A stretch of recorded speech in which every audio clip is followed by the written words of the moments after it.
La madrugada en Bahía Azul siempre trae un silencio distinto. No es el silencio limpio del campo, ni el murmullo constante de la ciudad. Es un silencio que parece escuchar, como si las paredes y el viento estuvieran atentos a cada paso. Aquella mañana, la luz apenas se filtraba por las cortinas, tiñendo la cocina de un gris pálido. El reloj de pared marcaba el avance lento de los minutos, y el zumbido tenue del refrigerador llenaba el espacio como un latido mecánico. Yo estaba allí, con un crucigrama a medio empezar y el sabor rancio del café de ayer en la taza, cuando sonó el teléfono. Un sonido tan común, y sin embargo, ese día tuvo otro peso. La pantalla mostró un nombre que no esperaba ver a esa hora. No imaginaba que, al contestar, una sola frase pudiera cambiar el curso de todo lo que yo creía saber. No había gritos ni sollozos, solo una voz fría, recortada, como si hablara desde un pasillo estrecho donde las palabras no tienen espacio para respirar. Y en ese instante, antes de que pudiera ordenar mis pensamientos, supe que algo se había roto. No en la casa. No en el día. En mí. La mañana había comenzado como tantas otras, con esa tibieza opaca que tienen las horas antes de que el sol decida asomarse de verdad.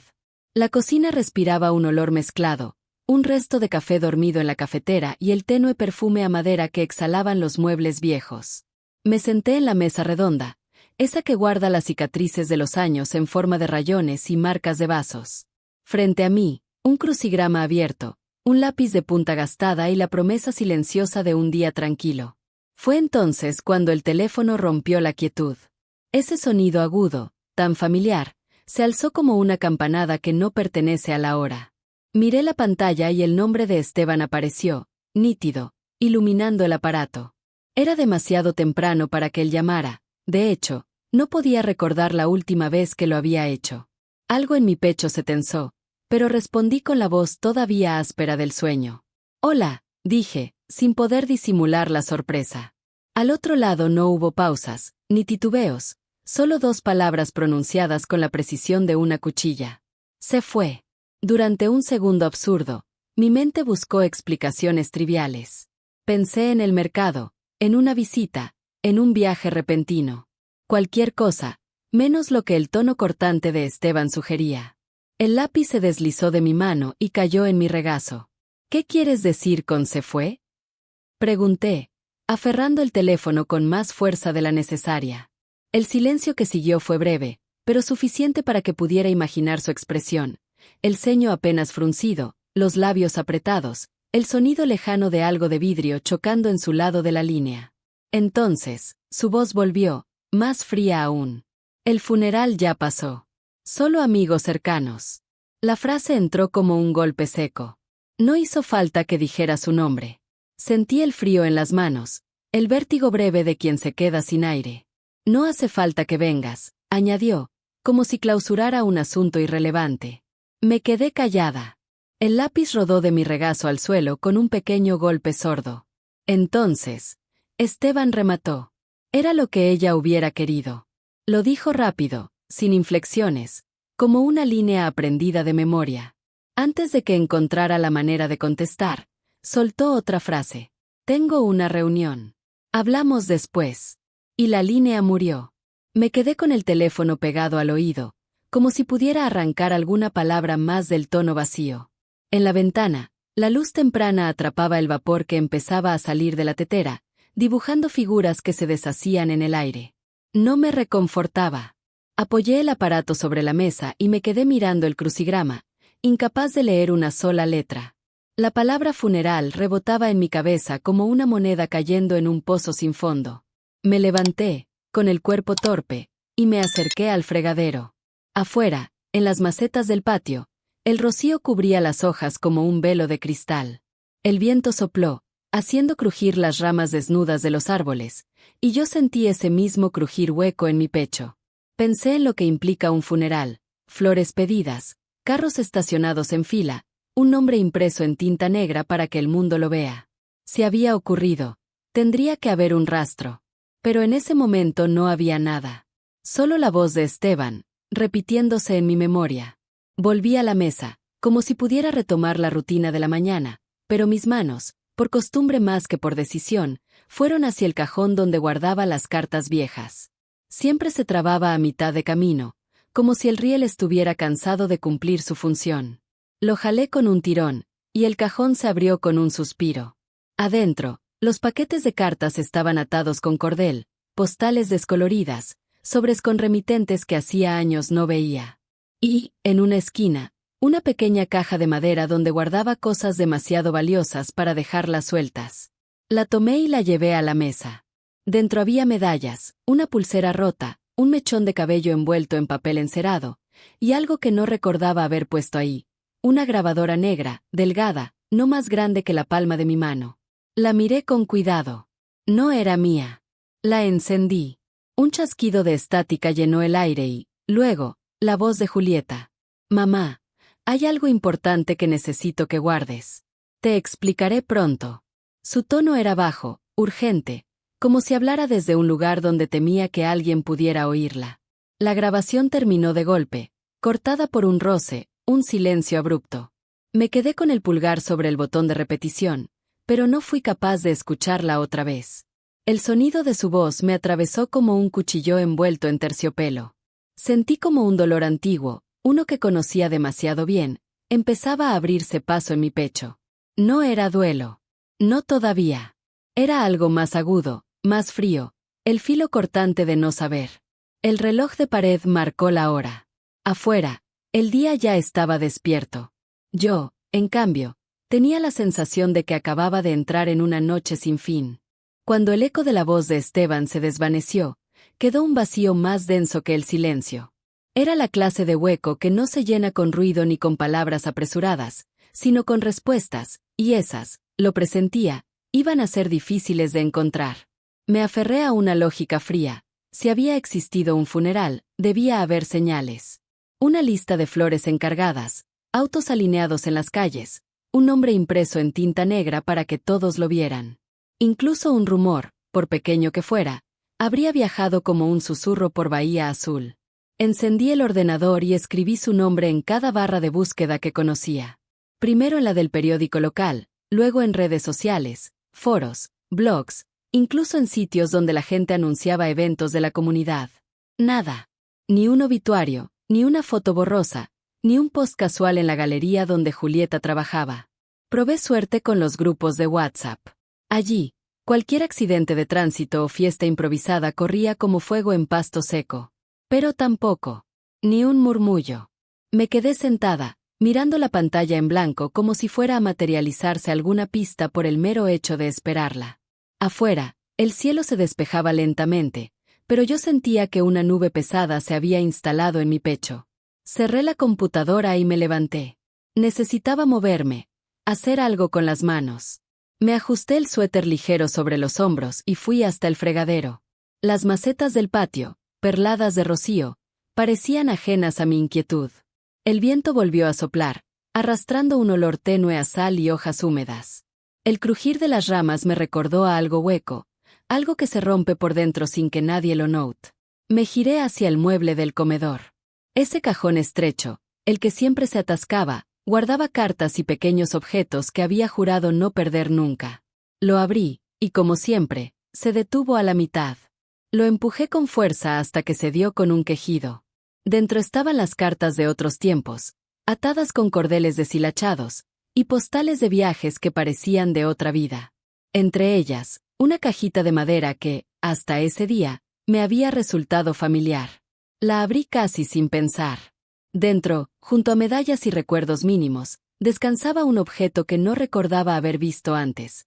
Una grabadora negra, estrecha, con los bordes un poco gastados. No era mía.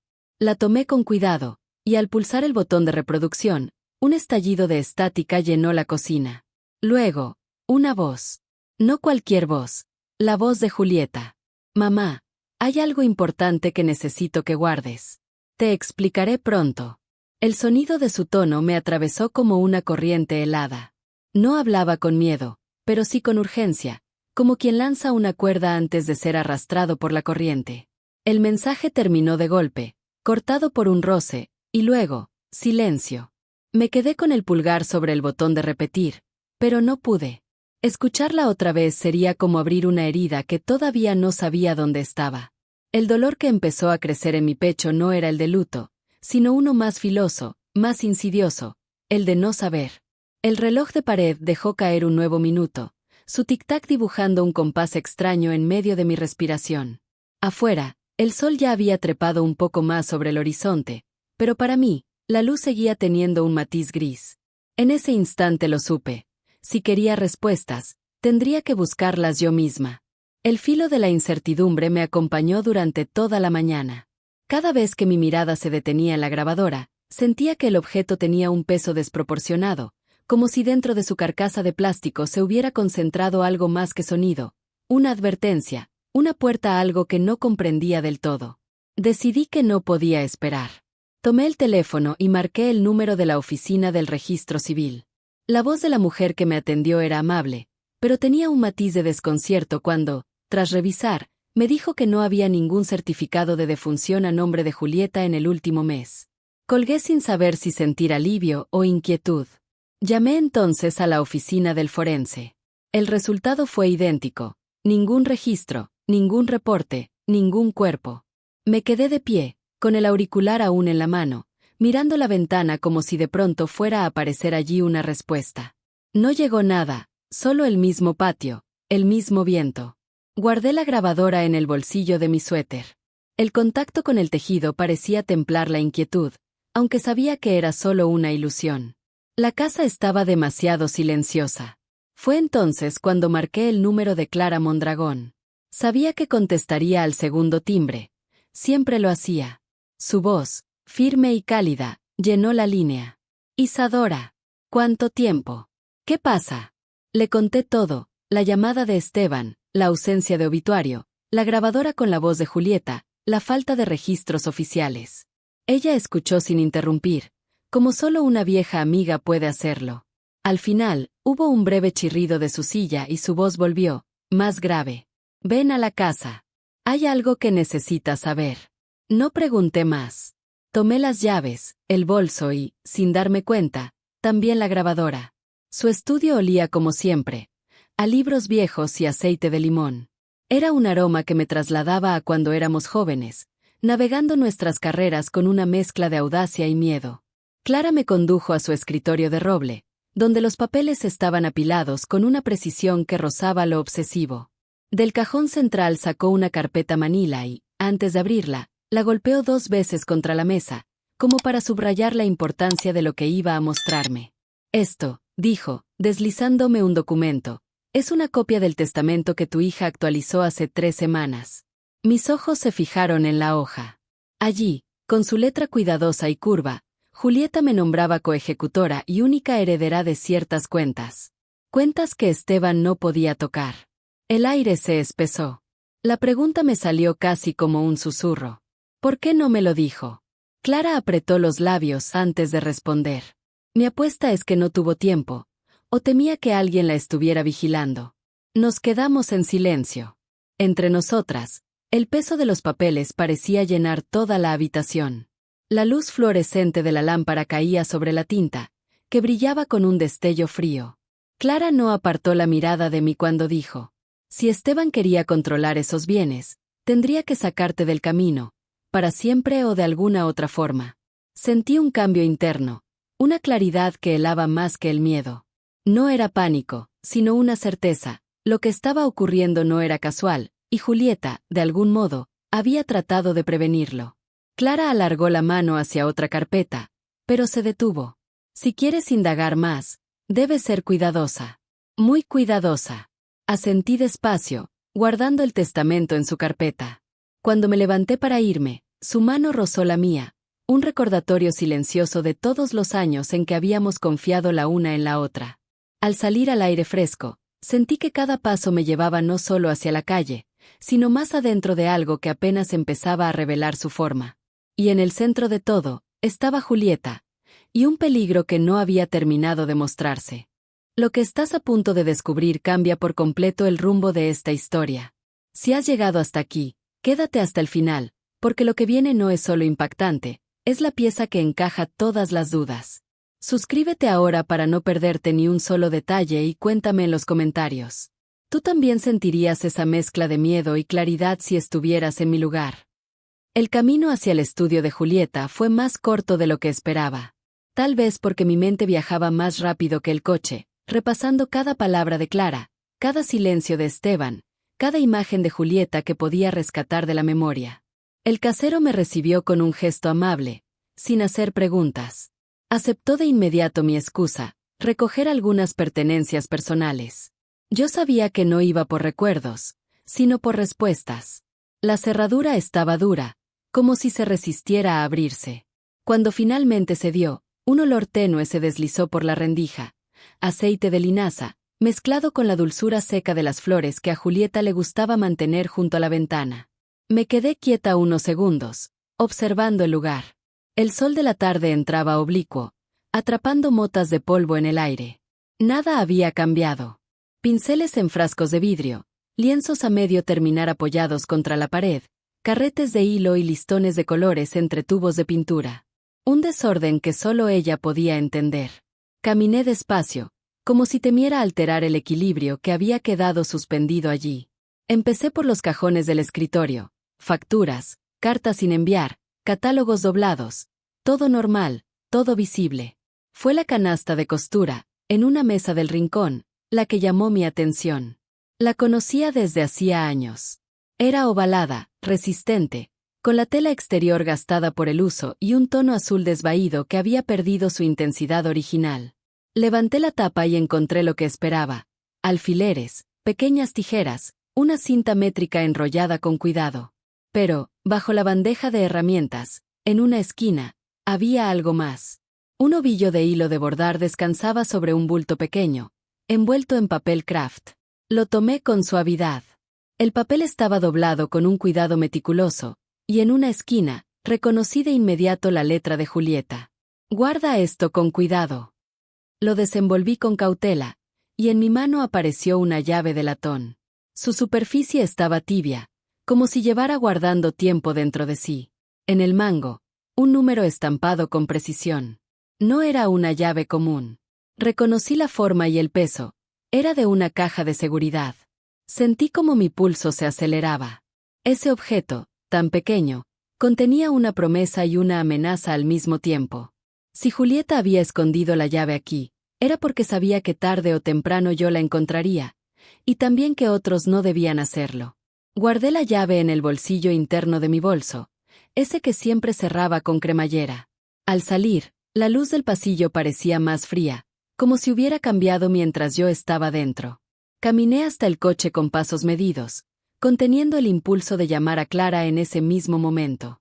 Pero no esperé demasiado. Apenas encendí el motor, marqué su número. Ella contestó antes del segundo timbre. La encontré, dije sin rodeos. No sonó sorprendida. ¿Qué es? Una llave, de caja de seguridad. Hubo una breve pausa al otro lado, seguida de su respuesta, firme y precisa. Es del banco en la calle del puerto. Te encuentro allí mañana por la mañana. Colgué y me quedé un momento dentro del coche, con la llave aún en el bolsillo. Sabía que esa noche no iba a dormir bien. Esa misma noche, la dejé sobre la mesita de noche, donde la lámpara proyectaba un brillo suave sobre su superficie opaca. Me dije a mí misma que era solo un trozo de metal, un objeto sin vida. Pero la verdad era que pesaba más que cualquier cosa que hubiera guardado antes.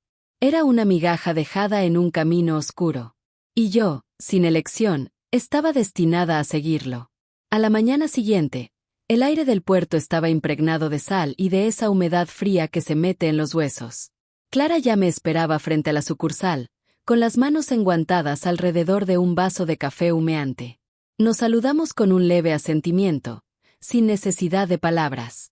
El momento no era para charlas triviales. Entramos al banco y el gerente, un hombre alto de cabello gris peinado hacia atrás, nos condujo a una sala pequeña sin ventanas. El aire allí tenía un olor seco, metálico, como si los años se hubieran quedado atrapados en esas paredes. Sobre la mesa reposaba una caja rectangular, de acero pulido, con un pestillo en el centro. Saqué la llave del bolsillo de mi abrigo. Al insertarla, escuché el clic preciso que rompió el silencio. Por un instante pensé en dejar que Clara la abriera, pero mis manos ya estaban moviendo el pestillo. Dentro, lo primero que vi fue un sobresellado, con mi nombre escrito en la letra curvada y pausada de Julieta. El golpe de verlo fue tan fuerte que tuve que tomar aire antes de romper el sello. La nota, escrita en papel grueso, decía: si estás leyendo esto, tuve que irme antes de lo planeado. Guarda los documentos adjuntos con cuidado. Son tu única ventaja si Esteban va por ti.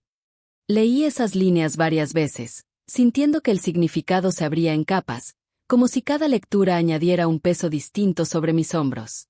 Bajo la nota había un fajo de documentos perfectamente ordenados, registros de propiedades, contratos, libros contables. Todos tenían algo en común: el nombre de Esteban, acompañado de empresas que jamás había escuchado. Aún para mi ojo inexperto, el patrón era claro: transacciones infladas, direcciones inexistentes, firmas que no coincidían. Un mapa de irregularidades tan meticuloso que parecía haber sido armado para incriminarlo sin dejar lugar a dudas. En el fondo de la caja, doblado con precisión, había un recibo. Lo desplegué y sentí un nudo formarse en mi garganta. Era un boleto de ferry, fechado 2 días antes de la llamada de Esteban. Solo ida. Destino: Playa del Carmen. Mis dedos recorrieron la fecha. El papel era la confirmación silenciosa de algo que ya intuía: Julieta no había desaparecido sin más. Había planeado su salida, y quería que yo supiera que estaba viva. Clara, que hasta ese momento había permanecido en silencio, tomó los documentos y los revisó con el ceño fruncido.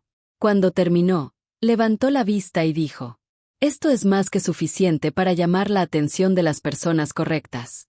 Pero tú decides cuándo usarlo. Guardé la nota y el recibo en mi bolso, como si al tenerlos cerca pudiera sentir a Julieta un poco más próxima. El resto de los documentos los dejé en la caja. No quería llevármelo todo, no aún. El gerente regresó para cerrar la caja. Al salir a la calle, el viento del puerto atravesó mi abrigo, pero yo apenas lo sentí. Mis pensamientos estaban fijos en una sola idea. Esteban creía que había enterrado la verdad bajo un funeral falso, pero Julieta me había dejado las herramientas para desenterrarla. Mientras caminábamos hacia el coche de Clara, el mar golpeaba contra el muelle con un ritmo que parecía marcar una cuenta regresiva. Yo sabía que el reloj había empezado a correr, y que la siguiente jugada debía ser mía. Pasaron 2 días antes de que Esteban volviera a aparecer. El sol ya se había hundido tras el horizonte cuando escuché el golpe suave en la puerta. Al abrir, lo vi de pie en el umbral, con el aire húmedo del puerto pegado a su ropa y una botella de vino en la mano. El cuello estaba envuelto en un papel dorado, de esas que se eligen más por apariencia que por verdadero gusto.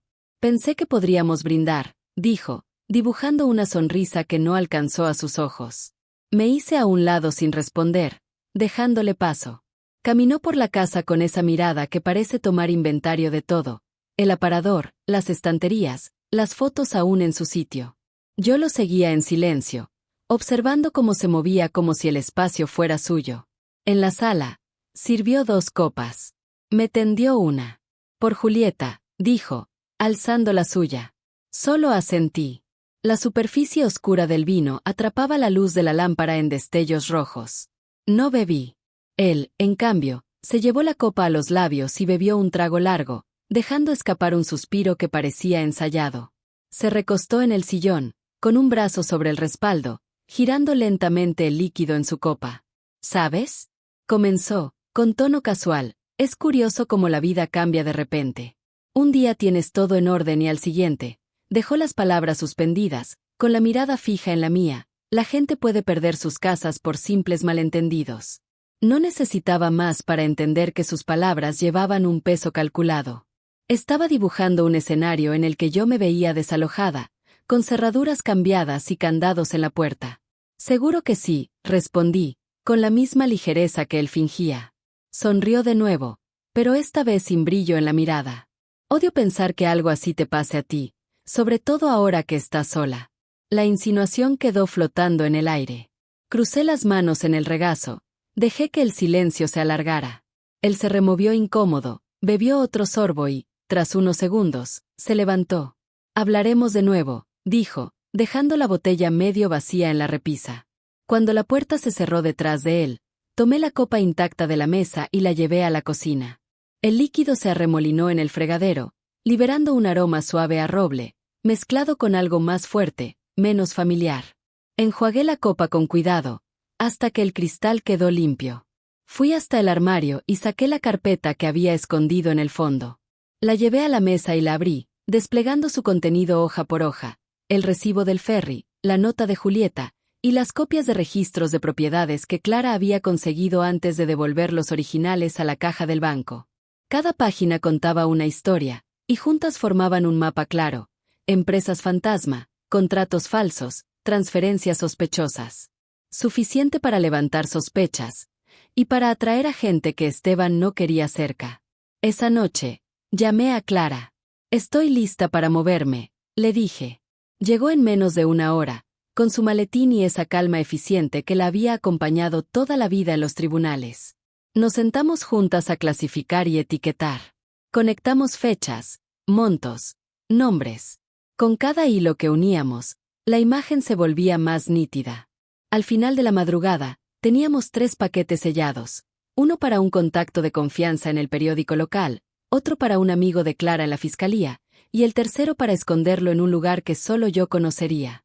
«No solo se trata de protegerte», dijo Clara, mientras cerraba el último sobre. «Si esto sale a la luz, lo destruirá». No hizo falta que me convenciera. Yo ya lo sabía. Julieta lo había arriesgado todo para que esta información llegara a mis manos. Y yo no pensaba desperdiciarla. A la mañana siguiente, el cielo estaba cubierto de nubes bajas que daban a Bahía Azul un tono gris, como si la ciudad entera presintiera lo que estaba a punto de ocurrir. Guardé el primer sobre en el bolso, el destinado a la fiscalía. No era el paquete más completo, pero sí lo suficientemente sólido como para abrir una puerta que Esteban no podría cerrar.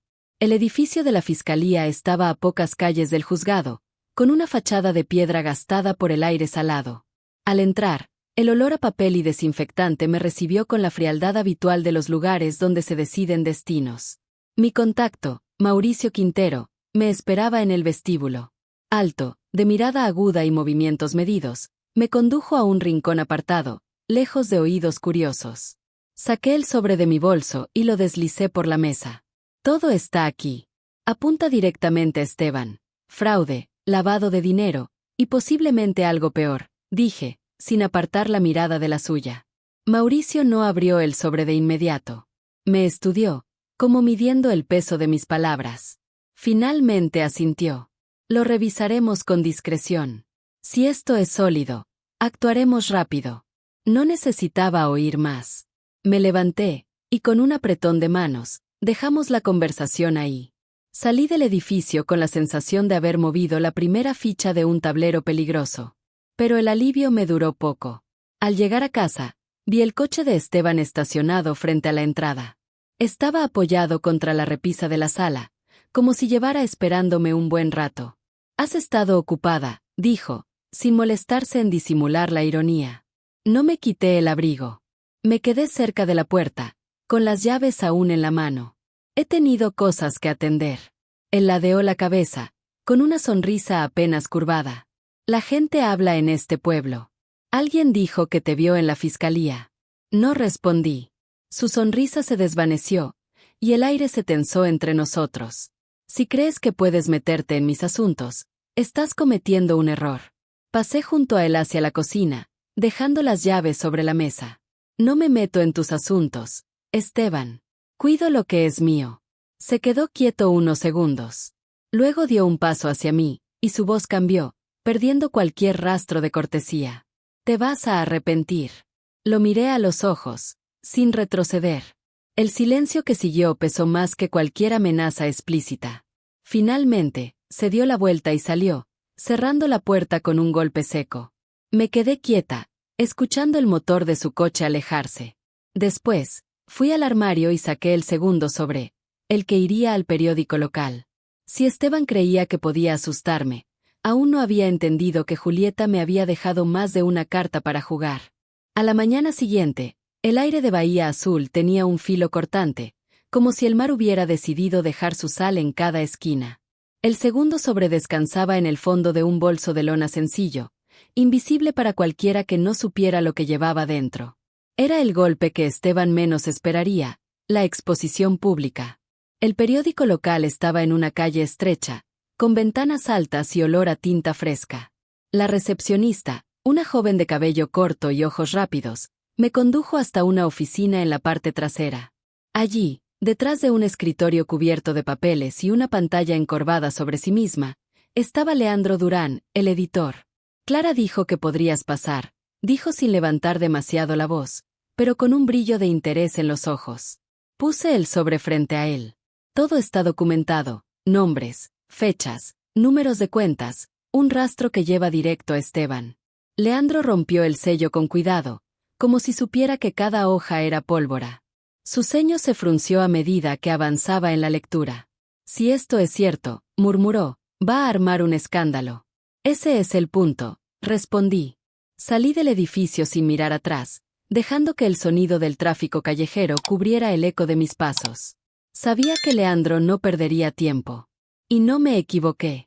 Esa misma tarde, 2 reporteros fueron vistos haciendo preguntas en uno de los sitios de desarrollo más visibles de Esteban. El sitio web del periódico publicó un adelanto: empresario local bajo revisión por irregularidades financieras. Aún no había nombres, pero la fotografía que acompañaba el titular mostraba una de las propiedades insignia de Esteban, inconfundible para cualquiera que conociera el horizonte de Bahía Azul. El teléfono sonó poco después. No hubo saludo. ¿Crees que eres muy lista?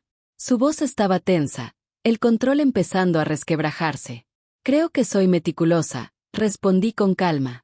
Se escuchó su respiración pesada, como si sopesara su siguiente movimiento. Esto termina ahora. Lo que sea que creas tener, me lo vas a entregar. No pude evitar que una chispa de ironía se colara en mi voz. Si no, ¿qué? ¿Vas a organizar otro funeral? El silencio que siguió fue tan denso que casi podía palparse. Luego colgó. Me quedé quieta unos segundos, mirando el teléfono apagado. La historia ya estaba ahí afuera. Y cuando los nombres aparecieran impresos, no habría vuelta atrás. En el fondo del armario esperaba el último sobre, el que guardaba para el golpe final. Aún no era el momento, pero cada paso me acercaba a él. Pasaron 2 días. En ese tiempo, el periódico de Bahía Azul publicó el artículo completo. Ya no había insinuaciones ni fotografías ambiguas. El nombre de Esteban aparecía en titulares grandes, acompañado de cifras, direcciones y un entramado de operaciones que ningún lector podía ignorar. La fiscalía confirmó que la investigación estaba en curso, y lo que antes eran murmullos en las calles se convirtió en conversaciones abiertas, directas, sin miedo. El paso de Esteban había cambiado. Ya no caminaba con el pecho erguido ni el aire desafiante. Lo vi de lejos una mañana, con los hombros encorvados, el teléfono pegado a la oreja, hablando rápido, como si quisiera contener una fuga invisible. Esa misma mañana, decidí que había llegado el momento. Fui a la despensa y retiré el panel falso que cubría el escondite. Allí estaba el último sobre, sellado y tan intacto como el primer día. Lo abrí y desplegué su contenido sobre la mesa. Registros de cuentas en el extranjero, permisos falsificados, transacciones con sellos oficiales adulterados. Y lo más delicado, una declaración jurada de un ex socio de Esteban, detallando cada maniobra ilícita, cada empresa fantasma, cada nombre utilizado para lavar dinero. El testimonio, firmado y fechado, dejaba claro que aquel hombre buscaba inmunidad más que lealtad. No había forma de que Esteban pudiera sobrevivir a esa combinación de pruebas. No quise entregarlo en persona. Era demasiado arriesgado. Preparé un paquete discreto, con una carta redactada por Clara en un lenguaje jurídico impecable, y lo envié directamente a una oficina federal. El sello quedó impreso sobre el sobre como una marca irreversible. Para la tarde, las llamadas comenzaron. Primero de números desconocidos, luego del propio Esteban. No contesté ninguna. Al anochecer, escuché golpes en la puerta.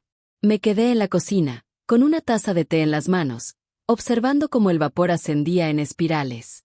Los golpes se hicieron más fuertes, luego se apagaron. Me acerqué a la ventana lateral. Desde allí lo vi, Esteban, en el porche, con el traje arrugado, mirando la calle con una mezcla de urgencia y temor. Se quedó menos de 1 minuto. Luego bajó los escalones y subió a su coche sin mirar atrás. Al día siguiente, la noticia corrió como pólvora. Agentes federales habían llegado a su oficina. Lo habían llevado a interrogar. No hubo más llamadas suaves, ni botellas de vino con dobles intenciones, ni amenazas disfrazadas de preocupación. Solo el vacío que deja alguien que creía controlar cada pieza del tablero, y que de pronto descubre que ya no tiene ninguna. La mañana después de la detención, Bahía Azul amaneció extrañamente tranquila. El rumor del puerto llegaba suave, como un oleaje que ha decidido descansar. En mi mesa de la cocina, la luz entraba limpia por la ventana, sin esa sombra invisible que había acompañado los últimos días. Fui hasta el banco una vez más. El mismo gerente, la misma sala sin ventanas, la misma caja de seguridad. Abrí el compartimento y coloqué dentro el sobrevacío, dejando junto a él la nota de Julieta. La leí una última vez. Son tu única ventaja si Esteban va por ti. Ya no era una advertencia.